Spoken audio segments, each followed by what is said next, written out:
श्री हरि विष्णु भक्तजनों, आप सभी के लिए पौष माह में सुनी जाने वाली भगवत गीता का तीसरा अध्याय यहाँ पे लेकर के आई हूँ। तो जिसमें हम आज पढ़ेंगे कर्मयोग। तो जैसा कि इस अध्याय में श्री कृष्ण यह समझाते हैं कि सभी जीव अपनी स्वाभाविक प्रकृति के गुणों के कारण कार्य करने के लिए बाध्य होते हैं और कोई भी प्राणी एक क्षण के लिए भी अकर्मा नहीं रह सकता। वे जो गेरुए वस्त्र धारण कर ब्रह्म रूप से वैराग्य प्रदर्शित करते हैं, लेकिन आंतरिक रूप से इंद्रिय विषयों को भोगों के प्रति आसक्त रहते हैं, वे ढोंगी हैं। जो कर्मयोग का अनुपालन करते हुए ब्रह्म रूप से निरंतर कर्म करते रहते हैं, लेकिन उनके आसक्त नहीं होते हैं, वे उनसे श्रेष्ठ हैं। इसके बाद श्री कृष्ण इस पर बल देते हैं कि सभी जीवित प्राणियों को भगवान की सृष्टि की व्यवस्था से अभिज्ञ अंग के रूप में अपने दायित्वों का निर्वहन करना चाहिए। जब हम भगवान के प्रति आभार व्यक्त करते हुए अपने कर्तव्यों का पालन करते हैं, तब ऐसे कर्म यज्ञ बन जाते हैं। यज्ञों का अनुष्ठान वास्तव में स्वर्ग के देवी देवताओं को प्रसन्न करने के लिए किया जाता है और वे हमें सांसारिक सुख और समृद्धि प्रदान करते हैं। ऐसे यज्ञों के कारण वर्षा होती है और वर्षा से अन्न उत्पन्न होता है, जो जीवन निर्वाह के लिए अति आवश्यक है। भी भगवान कहने लगे कि हे प्रिय, जन स्थान में एक जड़ नामक ब्राह्मण था जो कौशिक वंश में उत्पन्न हुआ था। उसने अपना जातीय धर्म छोड़कर बनिए की वृत्ति में मन लगा लिया। से पराई स्त्रियों के साथ व्यभिचार करने और साथ ही व्यसन में पड़ने की लत लग गई। वह सदा जुआ खेलता, शराब पीता और शिकार खेलकर जीवों की हत्या किया करता। इसी प्रकार उसका समय बीतता गया। धन नष्ट हो जाने पर वह व्यापार के लिए बहुत दूर उत्तर दिशा में चला गया। वहाँ से धन कमाकर घर की ओर लौट आया। तब बहुत दूर तक का रास्ता उसने तय कर लिया था। एक दिन सूर्यास्त हो जाने पर जब 10 दिशाओं में अंधकार फैल गया, तब एक वृक्ष के नीचे उसे लुटेरों ने धर दबाया और शीघ्र ही उनके प्राण ले लिए। इसके बाद धर्म का लोप हो गया, इसलिए वह बड़ा ही भयानक प्रेत बन गया। उसका पुत्र बड़ा ही धर्मात्मा और वेदों का विद्वान था। उसने अब पिता के लौट आने की राह देखी। जब वे नहीं आए, तब उसने पता लगाने पर वह स्वयं भी घर छोड़कर चला गया। वह प्रतिदिन खोज करता, मगर राहगीरों से पूछते रहता, लेकिन कोई भी समाचार नहीं मिल पाया। तदंतर एक दिन वह मनुष्य ने उसकी भेंट हुई, जिससे उसके पिता का सहायक था। उसने सारा हाल जानकर उसके पिता की मृत्यु पर बहुत ही शोक जताया। वह बड़ा बुद्धिमान था। तब बहुत कुछ सोच विचार कर पिता पर पारलौकिक कर्म करने की इच्छा से आवश्यक सामग्री साथ ले आया और काशी जाने का विचार किया। मार्ग में 7-8 मुकाम डालकर वह 9वें दिन उसी वृक्ष के नीचे आ पहुंचा जहां उसके पिता मरे हुए थे। उस स्थान पर उसने संध्योपासना की और गीता के तीसरे अध्याय का पाठ किया। इसी समय आकाश में बड़ी भयानक आवाज हुई। उसने पिता को भयंकर आकार से देखा कि तुरंत ही अपने सामने आकाश से एक बहुत ही सुंदर विमान दिखाई दिया, जो तेज में व्याप्त था। उसने अनेकों शुद्ध घंटियां लगी थी और तेज से समस्त दिशाएं अलौकिक हो रही थी। यह दृश्य देखकर उनने चित्त की व्यग्रता दूर हो गई। उसने विमान पर अपने पिता को दिव्य रूप धारण किए हुए विराजमान देखा।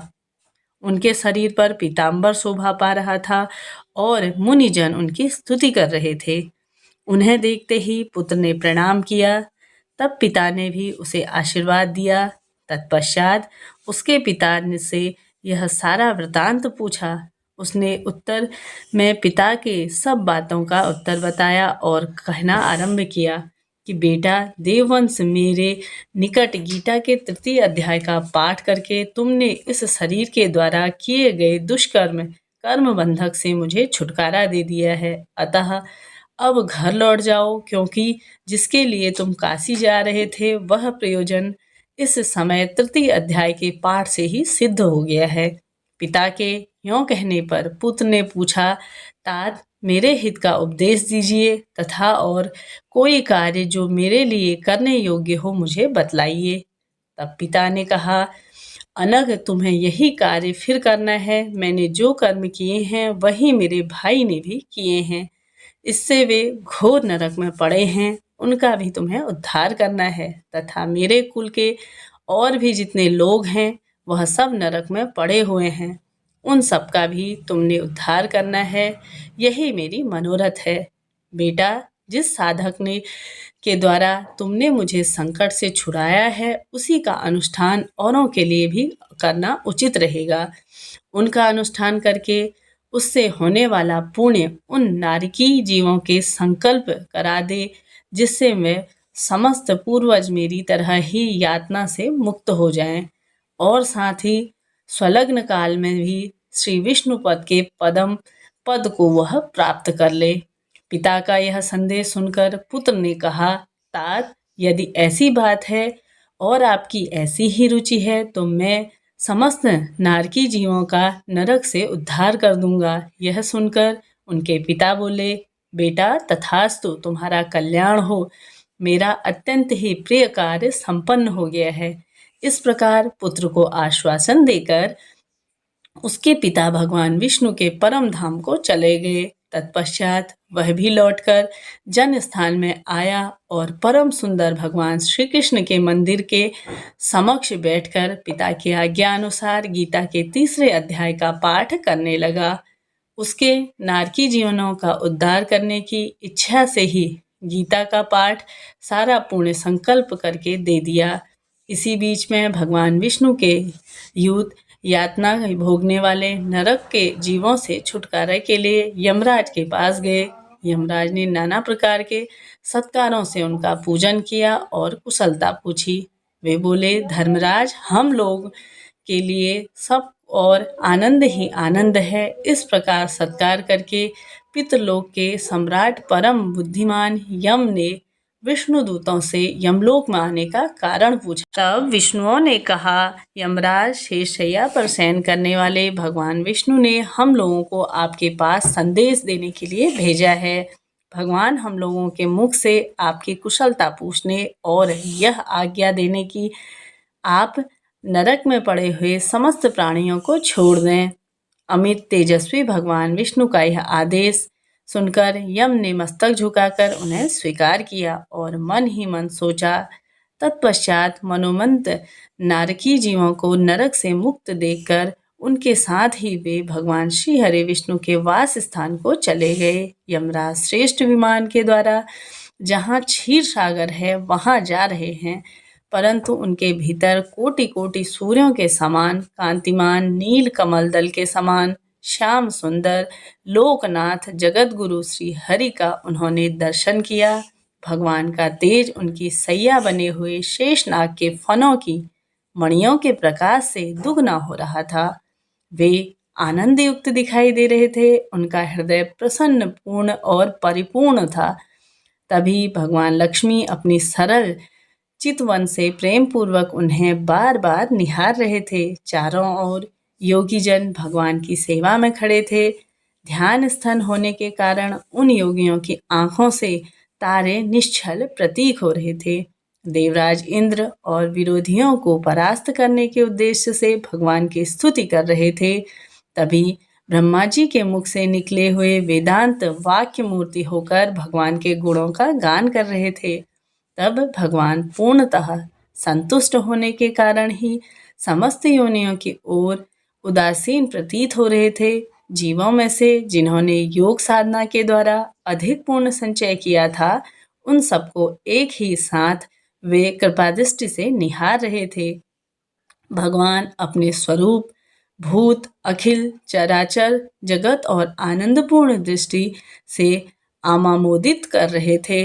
शेषनाग की प्रभा से उद्वासित और सर्वत्र व्यापक दिव्य ग्रह धारण किए हुए नील कमल के सदृशम श्याम वर्ण वाले श्री हरि ऐसे जान पड़ रहे थे मानो चांदनी से घिरा हुआ आकाश सुशोभित हो रहा हो। इस प्रकार भगवान की झांकी के दर्शन करके यमराज अपनी विशाल बुद्धि के द्वारा उनकी स्तुति करने लगे तब यमराज बोले, संपूर्ण जगत का निर्माण करने वाले हे परमेश्वर, आपका अंतःकरण अत्यंत ही निर्मल है। आपके मुंह से ही वेदों का प्रादुर्भाव हुआ है। आप ही विश्वरूप और इसके विधायक ब्रह्मा हैं। आपको नमस्कार है। अपने बल और वेग के कारण जो अत्यंत ही दुर्भर्ष प्रतीत होते हैं, ऐसे दान वेदंत्रों का अभिमान चूर्ण करने वाले भगवान श्री हरि विष्णु को मैं नमस्कार करता हूँ।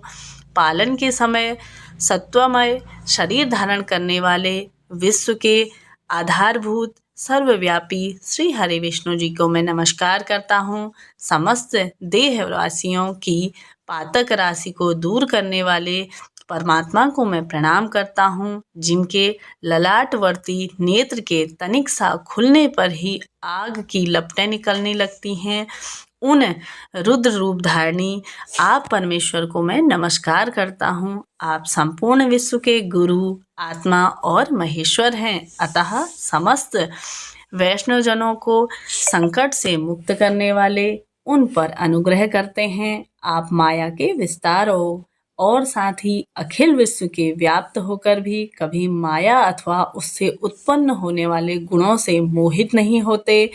माया तथा माया जनित गुणों के बीच में स्थित होने पर भी आप पर उनके किसी भी चीज का प्रभाव नहीं पड़ता। आपकी महिमा का अंत नहीं है, क्योंकि आप असीम हैं। फिर आप वाणी के विषय कैसे हो सकते हैं? अतः मेरा मौन रहना ही उचित रहेगा। साथ ही इस स्तुति करने से यमराज ने हाथ जोड़कर कहा, जगत गुरु, आपके आदेश से इन जीवों के गुण रहित होने पर भी मैंने इन्हें छोड़ दिया है। अब मेरे योग्य और भी कोई कार्य हो तो कृपा करके मुझे बतलाइए।